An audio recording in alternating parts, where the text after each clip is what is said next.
ಬಿಲ್ಡಿಂಗಿಗೆ steel ಎಷ್ಟು ಮುಖ್ಯ ಅನ್ನೋದನ್ನು ಸಿಂಪಲ್ಲಾಗಿ ಹೇಳ್ತೀನಿ ಕೇಳಿ. ನಮ್ಮ ದೇಹಕ್ಕೆ ಸ್ಕೆಲಿಟನ್ ಎಷ್ಟು ಮುಖ್ಯನೋ ಬಿಲ್ಡಿಂಗಿಗೆ ಸ್ಟೀಲು ಅಷ್ಟೇ ಮುಖ್ಯ. ಅದರಲ್ಲೂ ನೀವು ಯಾವ್ದಾದ್ರು ಸ್ಟೀಲ್ ಹಾಕ್ತಿದ್ದೀರ ಅನ್ನೋದು ತುಂಬ ಮುಖ್ಯ. ಮಾರ್ಕೆಟಲ್ಲಿ 2 ಥರ ಸ್ಟೀಲ್ ಸಿಗುತ್ತೆ. ಒಂದು ಕಬ್ಬಿಣದ ಅದರಿಂದ ನ್ಯಾಚುರಲ್ ಆಗಿ ಫ್ರೆಶ್ ಆಗಿ ತಯಾರು ಮಾಡಿರೋ ಸ್ಟೀಲು, ಅದನ್ನು 500D ಅಂತೀವಿ. ಡಿ ಅಂದರೆ ಡಕ್ಟಿಲಿಟಿ. ಈ ಡಕ್ಟಿಲಿಟಿ ಏನು ಅನ್ನೋದನ್ನ ಮುಂದೆ ಹೇಳ್ತೀನಿ. ಎರಡನೇದು ಕಬ್ಬಿಣನ ಕರಗಿಸಿ, ಅಂದರೆ ಹಳೆ ಕಬ್ಬಿಣನ ಕರಗಿಸಿ ಮತ್ತೆ ಸ್ಟೀಲ್ನ ತಯಾರಿಸ್ತಾರೆ. ಈ ಕಬ್ಬಿಣದ ಮೇಲೆ ಡಿ ಅನ್ನೋದು ಇರಲ್ಲ, ಯಾಕಂದರೆ ಅದರಲ್ಲಿ ಡಕ್ಟಿಲಿಟಿ ಕಮ್ಮಿ. ಏನಪ್ಪ ಈ ಡಕ್ಟಿಲಿಟಿ ಅಂದರೆ? ಡಕ್ಟಿಲಿಟಿ ಅಂದರೆ ಒಂದು ಕಬ್ಬಿಣಕ್ಕೆ ಇಲ್ಲ ಯಾವುದೇ ಅದರಿಗೆ ಎಕ್ಸ್ಪ್ಯಾಂಡ್ ಆಗೋ ಶಕ್ತಿನ ಡಕ್ಟಿಲಿಟಿ ಅಂತೀವಿ. ಈಗ ಒಂದು ಎಕ್ಸಾಂಪಲ್ಗೆ ಯಾವುದಾದ್ರೂ ಬಿಲ್ಡಿಂಗ್ ಮೇಲೆ ಹೆಚ್ಚಿಗೆ ಲೋಡ್ ಬಿತ್ತು ಅಂತ ಅಂದ್ಕೊಳ್ಳೋಣ.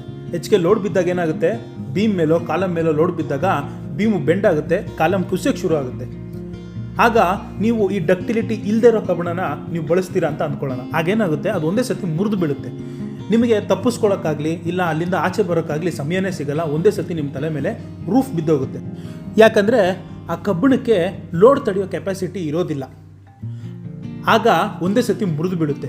ಅದೇ ನೀವು ಈ ಡಕ್ಟಿಲಿಟಿ ಇರೋ ಕಬ್ಬಿಣನ ಹಾಕಿದರೆ ಅವಾಗ ಏನಾಗುತ್ತೆ, ಅದಕ್ಕೆ ಲೋಡ್ ತಡೆಯೋ ಕೆಪಾಸಿಟಿ ಇರುತ್ತೆ. ಒಂದೇ ಸಾರಿಗೆ ಮುರಿದು ಬೀಳಲ್ಲ, ಅದು ಬೆಂಡ್ ಆಗುತ್ತೆ.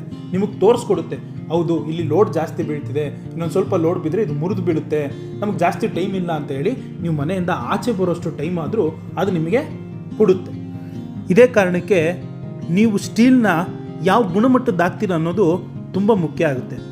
ಈ ಇನ್ಫಾರ್ಮೇಷನ್ ನಿಮ್ಗೆ ಇಷ್ಟ ಆಗಿದ್ದರೆ, ಇನ್ಫಾರ್ಮೇಟಿವ್ ಅನಿಸಿದರೆ ದಯವಿಟ್ಟು ವಿಡಿಯೋನ ಶೇರ್ ಮಾಡಿ, ಹಾಗೆ ಚಾನಲ್ನ ಸಬ್ಸ್ಕ್ರೈಬ್ ಮಾಡಿ, ಲೈಕ್ ಮಾಡಿ. Thank you.